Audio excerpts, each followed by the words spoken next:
Well, I want to start by saying, thank you again to everyone for being present. This has been such a wonderful conversation, enlightening. I've learned things today. I know most of us have from John's work, and I just encourage you to dig into this book. One of the, I think, most important things that was said earlier is that a life is very complex, right? I mean, there's so many facets to all of us, to what how we inform and live out our values.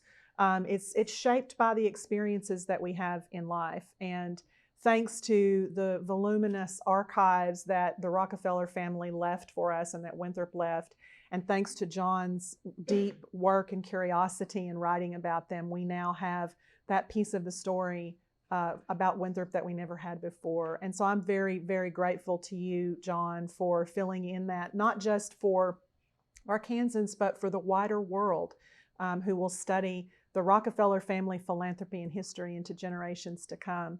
And so thank you. I will say on a personal note, it's been part of my job as I've been here at the Institute to make meaning of Winthrop Rockefeller's story as we do our work in the world to create transformational change. And a large part of that has been informed by the things that I've read from in a letter to my son and in John's work and our conversations in the past. And so I feel lucky to count you as a friend of the Institute and of mine. Thank you for your work. And thank you, Rex, for coming up today.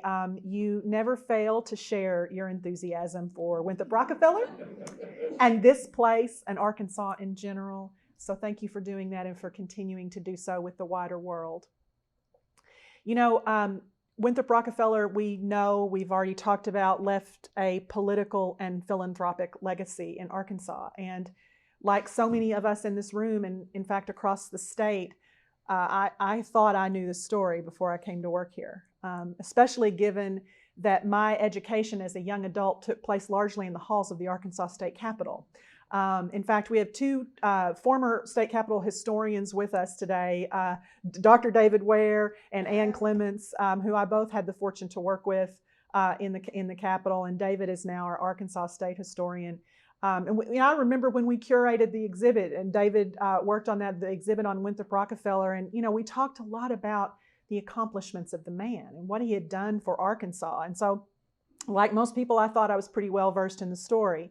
I'd heard about all of these jaw-dropping innovations in cattle farming that took place right here on this ranch, and stories from people who remember coming here to visit when they were young, including my own father, who remembers shaking Winthrop Rockefeller's hand at the Arkansas State Fair when he was a teenager. I learned how Winthrop had stepped up to rebuild that two-party system and create the challenge, as John said, so that we as voters could have good choices, because the competition made us all better. And I knew that he had done that by taking on the Faubus machine, and how much courage that had to take for him to step up and do that. I had learned how he brought this new era of transparency and professionalism to state government, an institution that I loved and was proud to serve in. I'd heard the stories of prison reform and his commitment to improvements in education, which he said was the key to everything, everywhere: learning. I'd seen the photos and I'd heard the speech from the steps of the state capitol when Governor Winthrop Rockefeller was the only Southern governor with enough courage to stand up and memorialize Dr. Martin Luther King Jr. And I knew about Winthrop's commitment and deep hope and real tangible work, as John said, for better race relations in the South.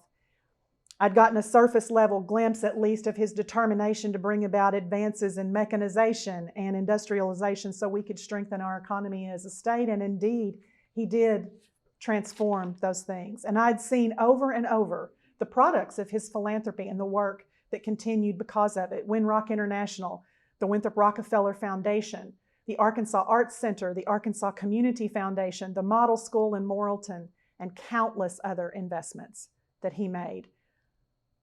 I'd had the privilege of working in the state capitol for many years and of meeting Lieutenant Governor Winpaw Rockefeller, who was following in the footsteps of his father, a man that he described to John Ward, who would later write about Winthrop, as a thoughtful giver and a man who taught him that the greater one's gifts in the world, the more one is obliged to do. When I read John Ward's account of Winthrop's giving, he described him thusly. He said, Rockefeller was never one to simply write a check. Rather, he helped his fellow citizens turn their ideas into plans and their plans into action. And so my first deep dive into Winthrop Rockefeller's philanthropy was coming here, and it was courtesy of my predecessor, Dr. Marta Lloyd, who taught me that philanthropy is not simply about giving money. This is what Winthrop Rockefeller knew. It is about giving for the benefit of people. Indeed, the word philanthropy has its roots in love of humanity. And Dr. Lloyd was the one who reminded me that Winthrop Rockefeller himself taught us it's not enough to give our money. We must also give of our time, our creative talent, and our spiritual strength, just as he did, for a more just and a better world. Winthrop Rockefeller's 20 years under the microscope here in Arkansas taught us a lot about who he was, and frankly, the stories were incredible. And maybe that's why we were content for so long with that singular examination of who he was.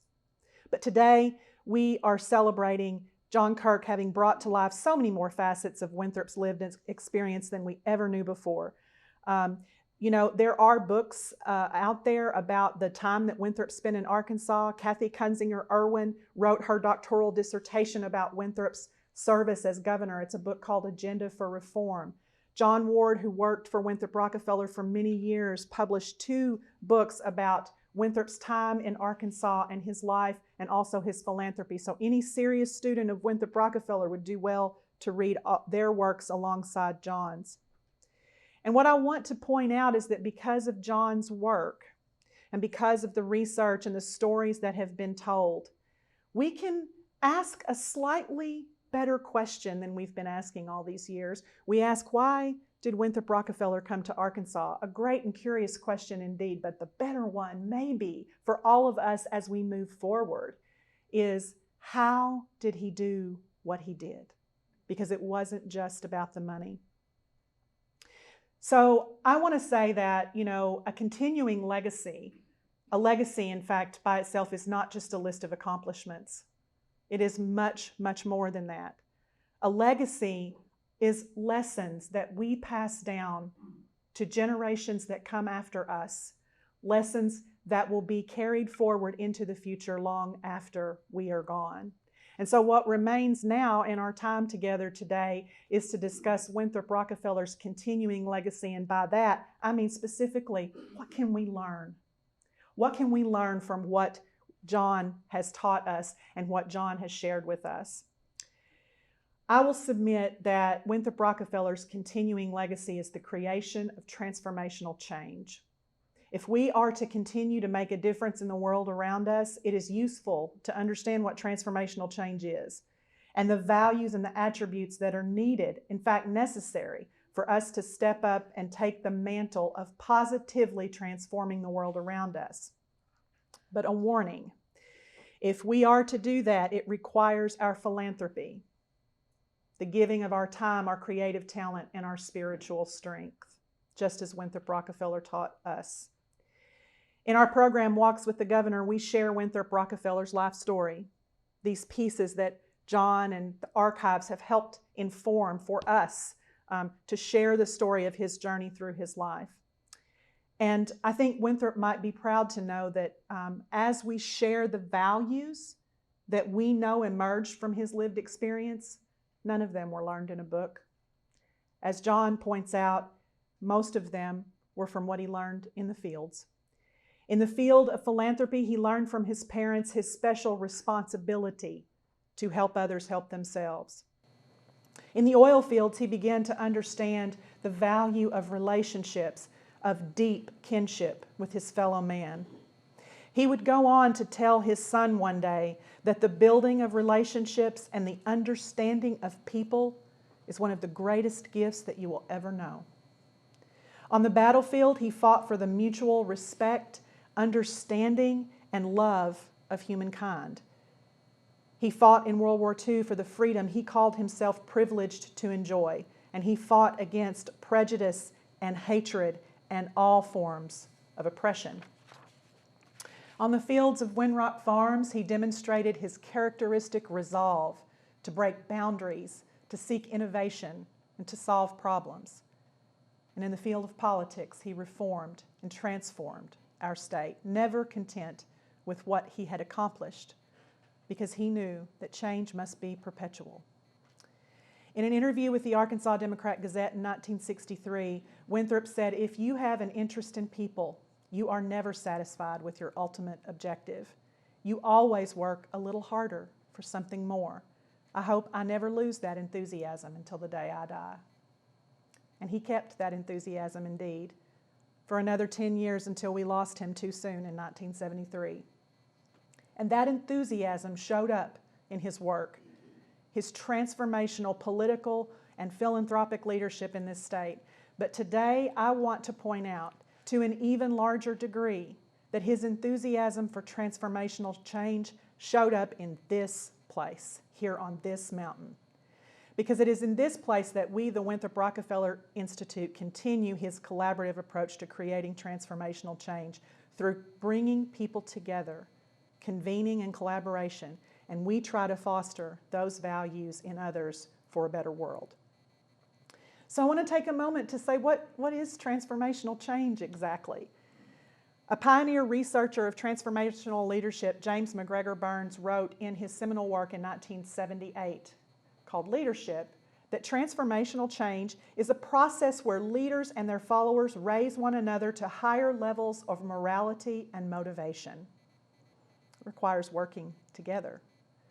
And renowned organizational and transformative leadership consultant Robert Gass defines transformational change as profound, fundamental, and irreversible. It is a metamorphosis, a radical change from one form to another. To truly transform something, it cannot go back to the way it was. It's like a butterfly emerging from a chrysalis. And Gass also identified some of the characteristics that are needed to achieve transformational change: vision, empathy, perseverance, community, risk, collaboration, and mobilization. And if you look at those values alongside those 5 R's that we've identified that Winthrop demonstrated to us throughout his life, you can see the parallels.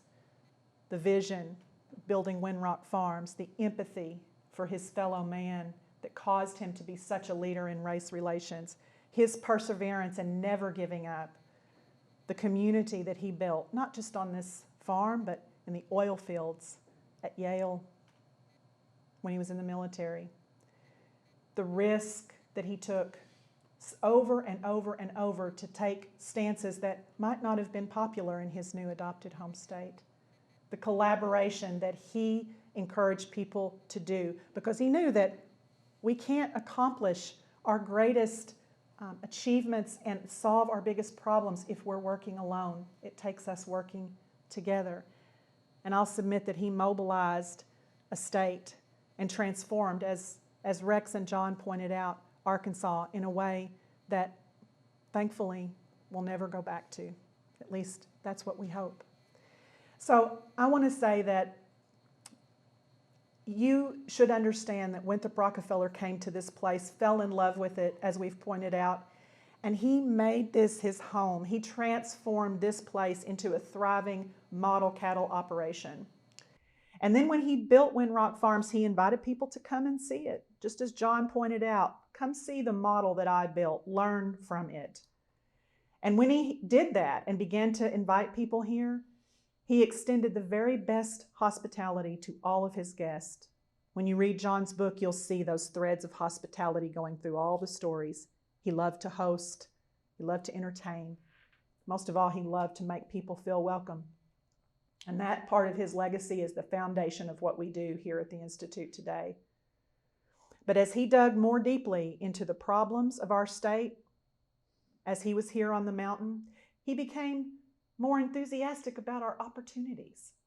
And he began to invite people not only to come here and see, but to come convene. come on this mountain. Ask yourself the big questions that we need to answer about how we move our state and indeed our country forward. He challenged his groups that he convened here to change things by looking outside of old structures and old ways of thinking. He convened people to mobilize them and encourage them to collaborate for the benefit of the whole state. In fact, the state's first economic development plan was written right here on this mountain because Winthrop convened a group and asked them to be informed, to be thoughtfully concerned, and participate in the search for solutions. And he did so because he saw possibilities in economic development that he knew could only be accomplished by working with someone with whose views he fundamentally disagreed, and that was Governor Orville Faubus. He knew that collaboration between the two of them was necessary. In fact, perhaps they both knew that. That sort of reaching across the divide to work together may be what we need in this world today more even than in Winthrop Rockefeller's time. And so Winthrop acknowledged the difficulty of collaboration. He acknowledged what it means to bring people into a room who see the world in very different ways. He said, I hope I will never reach a time when I will not be able to work with people with whom I disagree, if we can reach a common goal by doing so. Winthrop Rockefeller's continuing legacy is that he modeled for us that we can work together to create transformational change. In fact, we call this the Rockefeller Ethic because we learned this from Winthrop's full life story. And thanks to the now complete history of his life, we know why and how that he was able to do what he did. The Winthrop Rockefeller Institute continues to bring people together in this place to do this work, and our vision is that every person will be empowered to bring their unique perspective to bear on our most important challenges and search for solutions together in this place as Winthrop did when he lived. Over the last 7 years, our Institute programs have convened nearly 4,000 people in search of solutions to issues ranging from obesity, entrepreneurship, rural healthcare access, scientific research collaboration, community development, rural physician recruitment, agricultural technology, and civic engagement. Maybe much like Winthrop Rockefeller, John, we get involved in lots of different projects because there are lots of places to make an impact in the world. In fact, today we have 3 collaboratives that are actively working across diverse viewpoints to search for solutions to systemic challenges in recidivism, K-12 education, and health equity. These programs create spaces for all voices to be heard in deliberation and dialogue. They foster mutual connections between siloed organizations and communities. They demonstrate effective methods of collaborating and provide paths forward with action plans that are thoughtfully conceived and agreed upon by participants who give of their time, their talent, and their spiritual strength. Our programs represent the Rockefeller Ethic. And when we're not convening, we're helping organizations on and off the mountain have thoughtful, productive conversations and to reach the outcomes that they want to achieve when they convene using the Rockefeller Ethic. Outside of our programs, we host workshops designed to help people learn how to collaborate, how to communicate across divides, how to structure purposeful meetings, how to strengthen their teams, and how to examine their own leadership values through the lens of Winthrop Rockefeller's story. Finally, in the past 7 years, nearly 50,000 people have convened on this mountain from public, private, and third sector organizations. They come here for the special energy of the mountaintop where they connect and form relationships, write plans, engage in continuing education, and generally take a step back from their daily work to see the larger picture. All of those who convene here on the mountain enjoy our signature hospitality because we know that we are continuing a long tradition of convening and hospitality that started with Winthrop Rockefeller on this mountain. It's in our DNA, and it's a legacy that continues in this place today. Our people, our place, and our process. It is how we hope to create transformational change in the world and to continue the legacy of Winthrop Rockefeller for years to come. So today I want to issue a special invitation on behalf of the Institute to all of you to be part of our work, to be part of collaborating for transformational change and continuing Winthrop Rockefeller's legacy. It starts by visiting us, just as you are today, either in person or by going to our website.